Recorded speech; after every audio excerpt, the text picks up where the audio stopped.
After my mother's funeral, my stepfather and uncle trapped me in the attic. Sign the house over or rot up here, they said. For 3 days, I endured the heat and hunger. Then I found an old phone charger and made one call they'd forgotten about. The attic door slammed shut. The lock clicked. Then another. Then a third. Heavy deadbolts I didn't even know were there. Metal sliding into place with the finality of a coffin closing. Sign the house over or rot up here, my stepfather Carl said through the thick wood. His voice was calm, matter of fact, like he was discussing dinner plans. We've got all the time in the world, Uncle Rick added, his laugh sharp and cruel. You don't. Their footsteps retreated down the stairs, heavy boots on hardwood, fading into silence. Mom had been buried 6 hours ago. The funeral had barely ended before they made their move. I stood there in the suffocating heat, still wearing my black funeral dress, and tried to process what had just happened. The attic pressed in around me. July in Sacramento. No windows, just one bare bulb hanging from a wire casting weak yellow light across the exposed beams and dust. I pounded on the door. Let me out! Carl! Uncle Rick!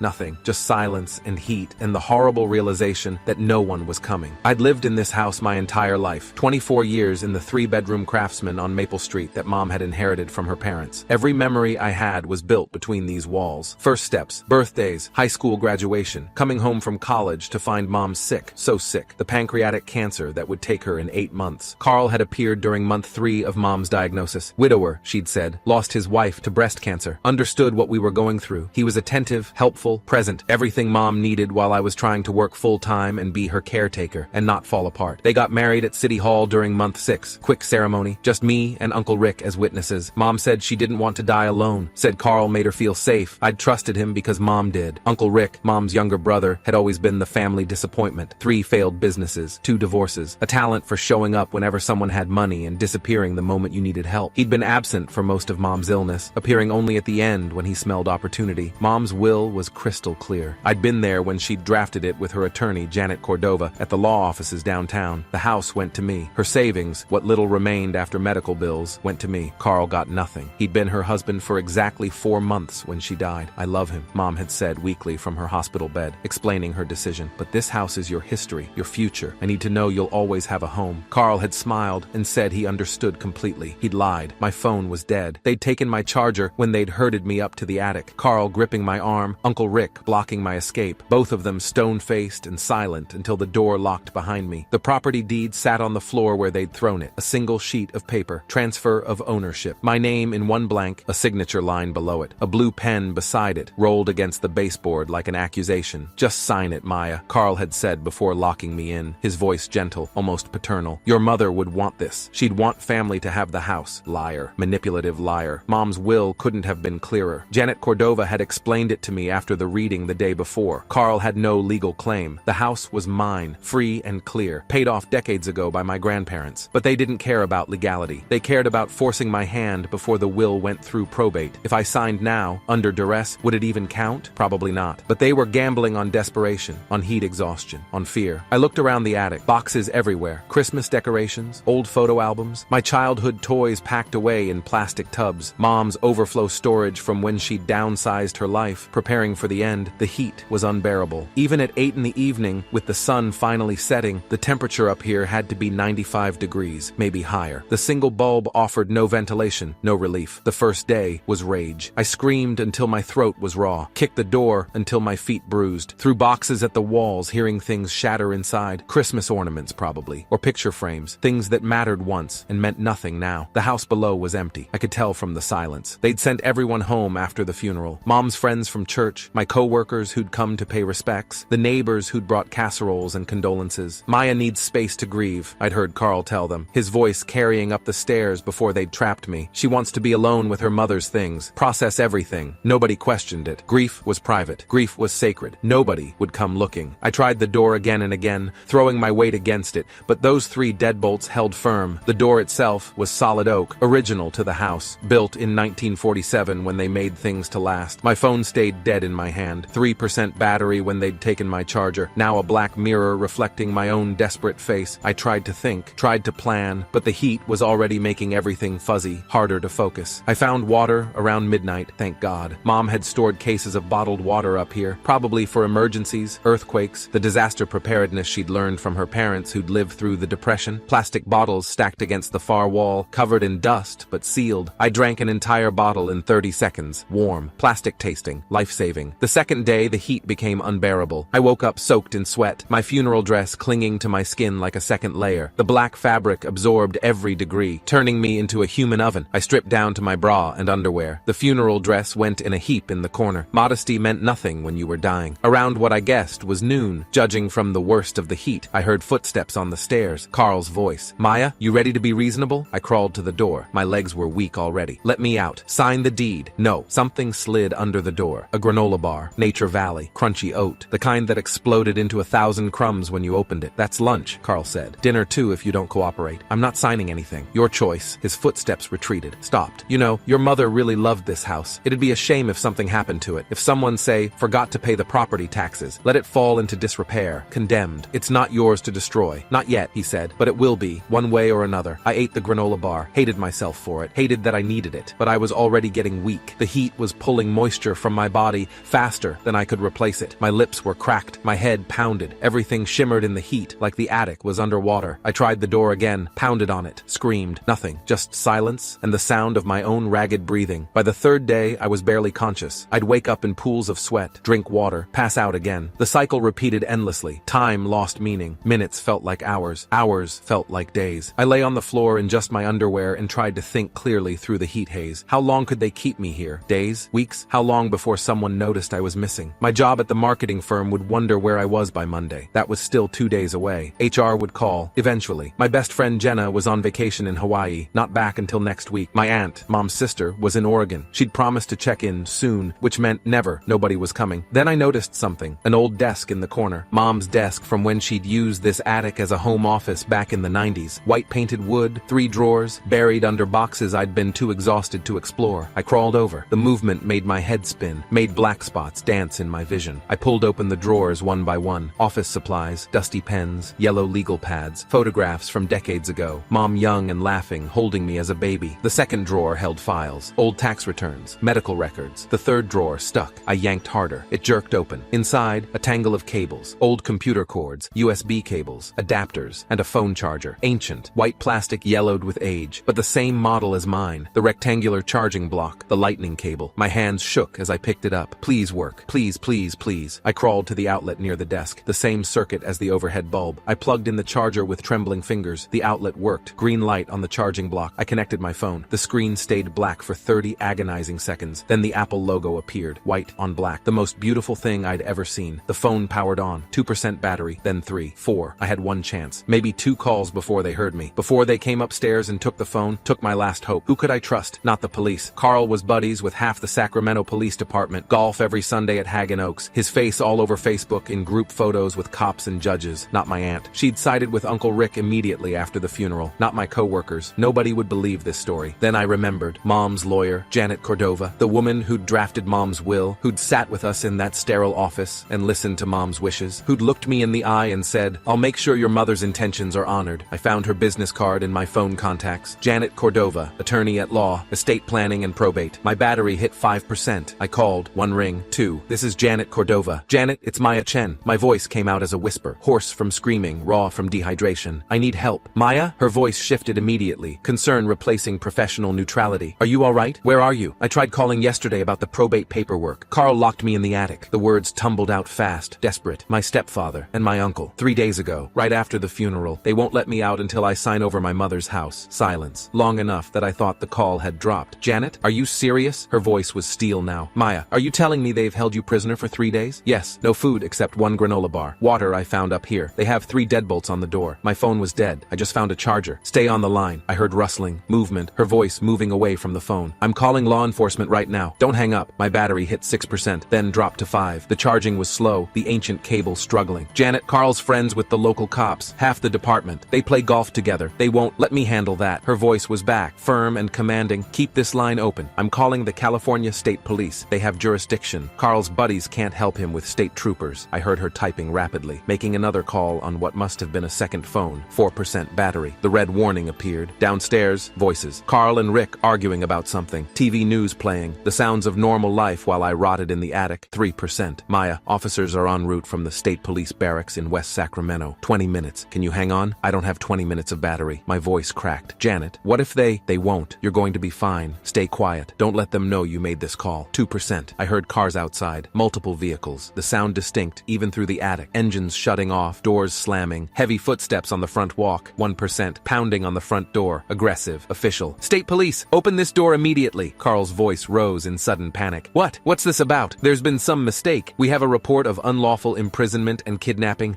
Open this door now or we're breaking it down. My phone died. The screen went black, the last 1% disappearing like smoke, but I could hear everything. The front door crashing open, wood splintering, shouts, Carl protesting, Rick swearing, voices overlapping in chaos. Where is she? A woman's voice, commanding, brooking no argument. Where's Maya Chen? I don't know what you're talking about. Dispatch, said the attic. Check every floor, now! Footsteps thundered through the house. Multiple people. Heavy boots on the stairs. My stairs. The ones I'd climbed my whole life. The second floor, then up again. The attic stairs. Closer. The locks turned. 1 deadbolt. 2, 3. The door swung open. 2 officers stood there silhouetted against the hallway light. A woman in her 40s wearing the distinctive navy and gold of California State Police. A younger man behind her, hand on his weapon, eyes scanning for threats. Maya Chen? I nodded. Couldn't speak. Too weak. Too grateful. Too overwhelmed. You're safe now. Let's get you out of here. They helped me stand. My legs barely worked after 3 days of heat and dehydration. The female officer wrapped a blanket around my shoulders despite the heat. The male officer took my arm, supporting my weight as we descended the stairs. Carl and Rick were in handcuffs in the living room. Carl's face was red, sweating, his golf shirt rumpled. This is a misunderstanding. A complete misunderstanding. She's confused. Grief does terrible things to people. Save it for your lawyer. The female officer, her name tag said Sergeant Patricia Morales, cut him off with a gesture. We've got the 911 call recorded. We've got witness statements, and we've got physical evidence of 3 deadbolts on an attic door. Janet Cordova stood in the doorway, briefcase in hand, looking fierce and professional in a gray suit, despite it being nearly 10 at night. Maya is the sole heir to this property, per the last will and testament of Linda Chen, Janet said, her voice carrying the weight of legal authority. These men have no claim to this house. What they've done constitutes kidnapping under California Penal Code Section 207, and since they held her for ransom, demanding she sign over property, that elevates this to aggravated kidnapping under Section 209. Carl's face went white. Ransom? That's insane. She's family. We were just— You locked your stepdaughter in an attic without food, water, or climate control for 72 hours, Janet continued coldly. You denied her access to telecommunications. You attempted to coerce her into signing legal documents under duress. Those are the facts. Rick slumped in his handcuffs, the bravado gone. Carl, you said this would work. You said she'd cave. Shut up, Carl hissed. Both of you, quiet. Sergeant Morales gestured to 2 other officers. Get them out of here. Take them to county lockup. Book them on kidnapping, false imprisonment, attempted theft by coercion, and conspiracy. They started pushing Carl and Rick toward the door. Carl looked back at me, his face contorted with rage and fear, and something that might have been regret. You're making a mistake, he said. I loved your mother. I would never— You locked me in an attic the day we buried her, I said quietly. My voice was hoarse but steady. Whatever you felt for Mom died the second you put those deadbolts on. They dragged him outside. Through the window, I could see news vans pulling up. Local stations, their satellite dishes extended, camera crews jumping out. A reporter I recognized from the evening news was already doing a stand-up in front of the house, where a young woman was allegedly held prisoner in her own home for 3 days following her mother's funeral. Sergeant Morales closed the curtains. You don't need to deal with that tonight. Let's get you to a hospital. You need fluids, medical evaluation, documentation of your condition for the criminal case, and I need your formal statement, another voice said. A man stepped forward, mid-50s, wearing a suit despite the late hour, carrying a leather folder. Detective James Wu, Major Crimes Division, his badge clipped to his belt. Miss Chen, I know you've been through hell, but the sooner we document everything, the stronger the case. I'll do whatever you need, I said. Janet touched my arm. I'm coming with you. You're the victim here, but you still need protection. The hospital was a blur of IV fluids and questions and documentation. They photographed everything. The bruises on my arms where Carl had gripped me. The raw patches on my knees from crawling across the attic floor. The chapped lips, the sunken eyes, the physical evidence of 3 days in hell. You're severely dehydrated, Dr. Sarah Mitchell said, reviewing my chart. Blood pressure is low. Core temperature was 101.3 when you arrived. Another day in that heat and you could have had serious organ damage. Detective Wu sat beside my hospital bed, recorder running, taking my statement while Janet listened intently. I told him everything. The ride home from the cemetery, Carl and Rick cornering me in the hallway, the march upstairs, the 3 deadbolts clicking shut, the heat, the water bottles, finding the charger, calling Janet. Did they explicitly state why they were holding you? Detective Wu asked. They wanted me to sign over the house. The property deed was on the floor with a pen. Carl kept saying Mom would want him to have it. But your mother's will specifies you as sole heir? Yes. Janet has the documentation. Janet pulled papers from her briefcase. The last will and testament of Linda Marie Chen, witnessed by myself and my paralegal David Torres. It explicitly bequeaths the property at 847 Maple Street to Maya Louise Chen, with no provisions for Carl Henderson or Richard Chen. Detective Wu made notes. And Carl Henderson married your mother when? 4 months before she died. They got married while she was terminally ill. So he married your mother while she was dying and attempted to coerce you into signing over her property within hours of her funeral. Yes, his expression hardened. That's going to play very poorly in court. They arrested Uncle Rick later that night when he tried to run. Made it 3 blocks before state police tackled him outside a 7-Eleven. The media coverage exploded. By morning, my story was everywhere. Local news, state news, national coverage. I stayed in the hospital for a day and a half while they monitored my kidney function and pumped me full of fluids. Janet visited with updates. The DA is taking this very seriously. Assistant District Attorney Marcus Rodriguez is personally handling the prosecution. He specializes in exploitation cases. How long could they get? Janet's expression went grim. Kidnapping for ransom in California carries a possible life sentence under Penal Code 209. With the aggravating factors, your mother just died, Carl was in a position of family trust, the extreme conditions, they're looking at 25 years minimum. The trial took 3 weeks. I testified. Dr. Mitchell testified about my near-fatal dehydration. Janet testified about Mom's will. Detective Wu testified about the crime scene and the 3 deadbolts. The defense tried to claim I'd voluntarily stayed in the attic to grieve. The jury didn't buy it. Guilty on all counts. Sentencing happened 3 weeks later. Judge Thomas Rivera was unforgiving. Mr. Henderson, you married a dying woman and then attempted to steal her daughter's inheritance within hours of the funeral. You held that daughter prisoner under conditions that could have killed her. He looked down at his paperwork. I'm sentencing you to 28 years in California State Prison. No possibility of parole for 20 years. Carl's shoulders shook. Mr. B. Chen, the judge turned to Rick. You enabled this crime. You helped imprison your niece. 25 years in state prison. No parole for 18 years. They took them away. I watched them walk through the courtroom doors. 2 men who'd seen me as an obstacle to money, who'd been willing to let me die for a house. Outside the courthouse, reporters swarmed. Cameras, microphones, questions shouted over each other. Janet stood beside me, one hand on my shoulder. Maya has a statement. I looked at the cameras, at the reporters, at the crowd that had gathered. My mother left me her house because she wanted me to always have a home, I said, my voice steady, despite everything. 2 men tried to take that from me by locking me in an attic to die. They failed, and now they'll spend the rest of their lives in prison. I paused, let it sink in. Grief makes you vulnerable. There are people who will exploit that, who will see your pain as opportunity. Don't let them. Trust your instincts, protect yourself, and never sign anything under duress. The reporters erupted with more questions, but Janet was already guiding me away, toward her car, toward freedom. I looked back once at the courthouse, at the building where justice had finally been served. Mom had left me a phone charger in that attic desk years ago, never knowing it would save my life. She'd left me a will that protected my inheritance. She'd left me a lawyer who believed me, and she'd left me the strength to survive 3 days in hell and come out fighting. Carl had wanted to see me break, wanted to watch me sign away everything Mom had given me. Instead, he got to watch me walk free while he got loaded into a prison van. Sometimes the best revenge is just surviving long enough to make the call.